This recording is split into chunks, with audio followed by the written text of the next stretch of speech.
E o dólar, minha gente, fechou a sexta-feira a R$ 6, R$ 6 pelo terceiro dia consecutivo. Renovou o recorde de maior valor nominal, alta de 3,21% na semana, 3,79% no mês, no ano. A valorização do dólar, ou seja, a desvalorização do real em relação ao dólar, é de quase 24%. Nesta semana, a cotação do dólar foi influenciada pela discussão sobre o pacote de corte de gastos apresentado pelo governo. O mercado reagiu mal porque o ministro Fernando Haddad anunciou, junto com o corte, uma proposta para dar isenção de imposto de renda para quem ganha até R$ 5.000. O dólar chegou a 6,11, quase 6,12 hoje. Mas o movimento de alta foi contido, ou seja, o dólar subiu, mas não tanto quanto se imaginava. Por quê? Porque o pacote será submetido ao Congresso Nacional. Muito daquilo que foi prometido pelo ministro Fernando Haddad, ou anunciado pelo ministro Fernando Haddad, vai ter de passar pelo Congresso Nacional. E o que é que não caiu bem? Não caiu bem a isenção de imposto de renda para quem ganha até R$ 5.000. E aqui tem duas coisas que a gente precisa separar. A tabela do imposto de renda está defasada em mais de 150%. Ou seja, o que o Estado brasileiro faz, independentemente do presidente, é tungar dinheiro do nosso bolso. O correto é, anualmente, reajustar a tabela do imposto de renda. Isso não é favor que o Estado faz para nós, é um direito que nós temos. Eu me lembro que quem parou de atualizar a tabela do imposto de renda foi o governo Fernando Henrique Cardoso. O PT malhava. Deputado Ricardo Berzoini, fiz inúmeras entrevistas com ele. Ele era uma espécie de líder de uma campanha que o PT fazia na oposição pelo reajuste da tabela do imposto de renda. Porque se a tabela não é reajustada, o limite vai caindo. Então, você ganhava, vou supor aqui um valor, R$ 3.000 e não pagava a tabela. Aí veio a inflação. Não reajustaram a tabela, cai para 2.800. Aí cai para 2 e não sei quanto.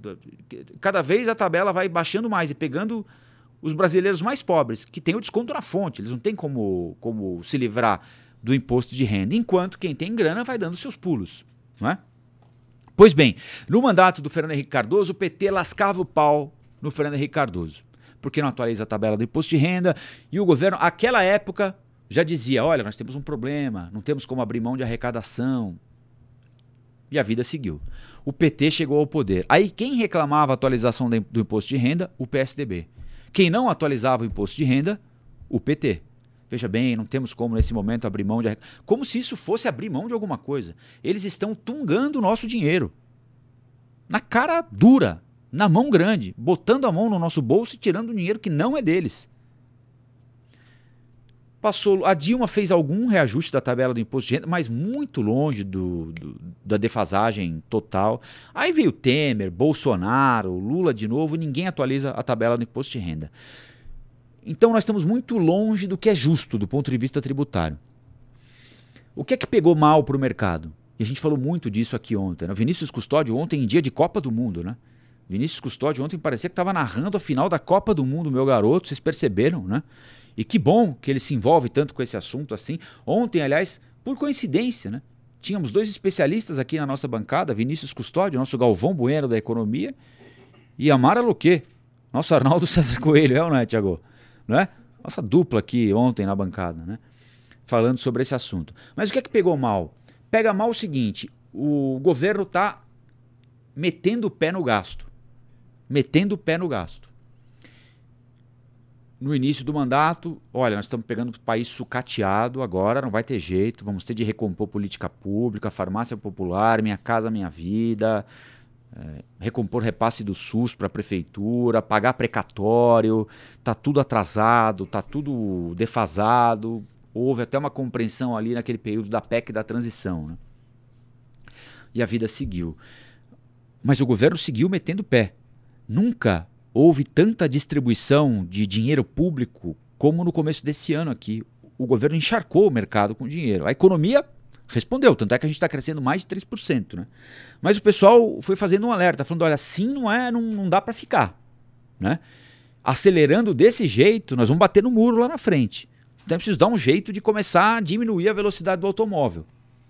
E o governo tinha essa compreensão também. Agora, como diminuir a velocidade do carro sem dar uma freada brusca e fazer com que os passageiros batam a cabeça no vidro, no caso nós, né? É tentar ir reduzindo a velocidade aos poucos. Mas esse é um problema para o governo, porque o governo não tem força no Congresso Nacional. E aí é preciso ser justo também. Quando querem mexer com rico, não conseguem. Quando querem mexer com quem tem trânsito no Congresso Nacional, os deputados e senadores não deixam. Por exemplo, para acabar com o PERSE, que era um programa para atender o setor de eventos durante a pandemia. A pandemia passou, os estádios estão todos lotados, aí show para cima e para baixo o tempo todo, bar lotado, restaurante lotado. Faz sentido abrir mão de uma parte do orçamento, quando você está precisando de dinheiro, abrir mão de uma parte do orçamento para continuar bancando um programa da época da pandemia? O governo falou, não, isso aqui não faz mais sentido. Precisamos acabar com isso. A gente está deixando de arrecadar tantos milhões de reais. Aí veio o Congresso e não, veja bem, porque o setor emprega 200 mil pessoas, porque não podemos, porque não tem jeito, porque a pandemia foi isso, porque não sei o quê, porque não sei o quê. O governo não conseguiu acabar. O governo queria acabar com o PERSE. O governo queria acabar com o PERSE. Não conseguiu. Aí, desoneração da folha de pagamento. A Dilma Rousseff, lá atrás, para tentar gerar emprego, fazer com que a indústria, o comércio, o setor de serviços gerassem emprego, ela pegou 17 setores da economia que geravam mais emprego e disse o seguinte, eu vou mudar a forma como eu cobro imposto de vocês na folha de pagamento, certo? Vai reduzir o imposto sobre a folha de pagamento. Mas vocês vão gerar emprego? Vocês vão manter emprego? Vocês vão aumentar salário? Claro, mas é evidente. Puxa vida, tudo que nós estamos precisando, esse estímulo vai ser super bem-vindo. E aí o governo disse, olha, mas é por um período. O período é de agora até a data X. Claro, compreendemos. Absolutamente combinado. Aí o que aconteceu? Sempre que vai acabar a desoneração, esses 17 setores reaparecem no Congresso Nacional, começam a falar para os deputados e senadores, olha, se vocês acabarem com isso, eu vou ter que demitir todo mundo. Não tem mais como. Não tem volta. Chegaram a falar em 2 milhões de brasileiros e brasileiras demitidos se a forma anterior de cobrança de impostos sobre a folha de pagamento fosse restituída. Um terror, tocaram o terror. E como é gente rica, é gente com poder, é gente com influência, é gente que faz lobby muito bem feito, o governo também não conseguiu acabar com a desoneração da folha de pagamento. Né? Então, é muito assim. Tem muita gente que agora aponta o dedo acertadamente e diz, olha, o governo está errando. Está gastando demais, hein? Precisa restabelecer a ordem no orçamento. Aí quando o governo fala assim, tá bom, acho que você tem razão. Então me devolve a parte que você está levando. Ele fala, não, a minha não. Vê a do outro lá, pô. Aí também você, né? Você me prejudica. E aí, todo mundo que pode grita. Quem é que não pode? Não pode quem ganha benefício de prestação continuada. Né? Esses... Já viu algum deputado receber beneficiário do BPC? Não viu e nem vai ver. Já viu algum deputado receber aposentado que tem aposentadoria mínima reajustada, vinculada ao reajuste do salário mínimo para ele conseguir ganhar 10 mil reais por ano? Não viu e nem vai ver. Né? Porque já viu o deputado receber beneficiário do Bolsa Família? E nem vai ver. Né? Se aparecer lá, eles mandam o segurança tocar da porta para fora. Então, quem não reclama, quem não pode reclamar, se estrepa. E quem pode reclamar, perfuminho, terno e gravata, sou empreendedor, gero empregos, esses aí, cada um deles com um naco do orçamento. Então sobra a culpa, sobra a bomba para quem é pobre, para quem já é pobre, para quem de fato precisa do Estado. Né? E aí o presidente ficou nesse... Né? Bom, o que eu faço agora? Eu vou tirar de quem já não tem? Né? Ele, não, tem de tirar, porque veja bem, não sei o quê. Fala, claro que tem excesso ali, tem fraude, né? Tem gente que recebe mais do que deveria, tem erro, é evidente que em tudo tem erro. Né? Mas então, já que ele não conseguiu mexer nos grandes detentores do orçamento, ele foi mexer nos que não gritam. Né? E para não passar a impressão de que esse governo aqui é o governo passado, ou o governo Temer, o presidente disse o seguinte, não, mas a gente tem que anunciar alguma coisa boa aí. Não dá para só vamos isentar de imposto de renda quem ganha até 5 mil reais. Fala assim, beleza, mas assim, se a gente está procurando dinheiro, vai dar um perdão no pagamento de impostos para 75 milhões de brasileiros. A estimativa do ministro é essa. Quem ganha até 5 milhões de reais. Né? Vai tirar essa grana da onde? Não, porque aí a gente faz isso, tudo muito frágil. As contas são frágeis. As possibilidades são frágeis. Não, porque a gente tira daqui, soma lá, -2 aqui, mais 3 aqui, puxa, estica, e se acontecer isso, acontece aquilo, aí encaixa aqui, desencaixa lá, pronto, acabou a dívida. Né? O mercado falou, porra, não é assim que funciona. Né? E aí, essa coisa também meio infantil de falar assim, porque o pessoal da Faria Lima não gosta de pobre. É claro que tem gente que não está nem aí. Né? Enfim, é óbvio. Né? Assim como tem político que não está nem aí, como tem jornalista que não está nem aí, como tem médico que não está nem aí. Né? Mas é o seguinte, os caras também não são bobos. Qual é a primeira missão deles? Proteger o patrimônio dos clientes deles. Se o patrimônio dos clientes deles está em risco, está à disposição numa economia mal gerida, mal administrada, eles vão tocar o barco daqui, dar um jeito de buscar segurança, de buscar solidez. O que eles não estão enxergando na economia brasileira nesse tempo. Então, talvez não. Certamente o governo brasileiro vai precisar fazer... Aliás, hoje o ministro da Fazenda já tirou o pé, né? Ele disse que isso não necessariamente é o plano, mas um dos planos, que daqui 3 meses ele pode voltar às planilhas para fazer novas contas, para estudar novas medidas, ver o que deu certo, ver o que deu errado. E o Congresso já falou, olha, o Lira e o Pacheco falaram, essa história de acabar com o imposto de renda para quem ganha até 5 mil reais é muito legal na teoria, mas a gente só vai fazer se tiver como compensar, ou seja, tem que ser um jogo de soma zero. Eu abro mão de tanto aqui, mas eu recupero esse tanto aqui, com a certeza do tanto que eu vou deixar de arrecadar e de onde eu vou buscar esse dinheiro que eu deixei de arrecadar aqui. Porque eu não tenho como abrir mão, simplesmente abrir mão desse dinheiro e não buscar ele em outro lugar. Mas também não posso esfolar nenhum outro segmento da sociedade, porque já está todo mundo pelas tampas. Então onde buscar isso aqui?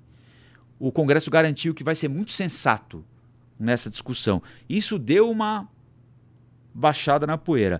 Mas tem um azedume horroroso entre o governo e o mercado financeiro e ninguém ganha com isso. Ninguém ganha com isso. Enquanto a gente ficar com esse papo de não falo com a Faria Lima, não estou aqui por banqueiro, eles não estão nem aí. O dinheiro deles está em outro lugar. Os bancos cada vez lucrando mais. Quem se ferra com essa história, repito, é quem é desprotegido e quem não consegue, nem tem dinheiro e o pouco que tem não consegue trocar de um lugar para o outro. Né? Quem vai pagar mais caro pelos produtos importados ou com componentes importados se o dólar continuar nessa loucura toda. Mas ao que tudo indica nós teremos, e é claro que tem uma má vontade também, né? De ambos os lados, mas especialmente por parte do mercado financeiro em relação à equipe econômica, porque a equipe do Paulo Guedes fez coisas tão ruins ou piores na comparação com essa aqui e a coisa não foi tão azeda assim, né? Por exemplo, o Bolsonaro repetiu a Dilma. O Bolsonaro segurou o preço administrado. O Bolsonaro, numa canetada, tirou dinheiro dos estados para conseguir reduzir o preço da energia e dos combustíveis em período eleitoral. Bolsonaro distribuiu o auxílio emergencial a rodo via Caixa Econômica Federal antes da eleição de 2022. Né? E é claro que tem aí uma boa ou má vontade, mas não é isso que impera, não é o primeiro aspecto que determina que o dólar suba ou desça, boa ou má vontade com o governo. É que, ao que tudo indica, de fato, o que o governo apresentou não é bom, não é crível, não é confiável. E aí, quem estava esperando alguma coisa nesse sentido se decepcionou e eles resolvem a decepção deles como? Chorando? Não, tirando grana daqui. Aí o real se desvaloriza, o dólar se valoriza e fica essa sensação de que a economia está perdida no mesmo dia em que a gente divulgou geração recorde de emprego. Pouquinho mais de 6%. Nós estamos chegando a um patamar de pleno emprego aqui no Brasil. Quer dizer, tem uma turbulência que não é compatível nesse momento com os dados da grande economia. Né? O país crescendo 3%, pleno emprego. A inflação está mais alta do que deveria, mas está longe de estar fora de controle. Né? Ou seja, né? Tem um descompasso aí. que não existe à toa. Ele existe porque está tudo bem agora, mas o mercado está dizendo o seguinte, olha, lá na frente nós vamos dar de cara com o muro. Né?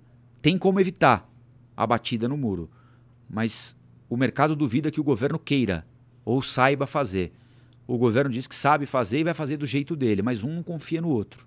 Olá, aqui é o Rafael Colombo. Gostou do que acabou de assistir? Se inscreva no canal Cortes do Flow News para os melhores momentos. Quer acompanhar os nossos programas na íntegra? Então se inscreva no nosso canal oficial, Flow News.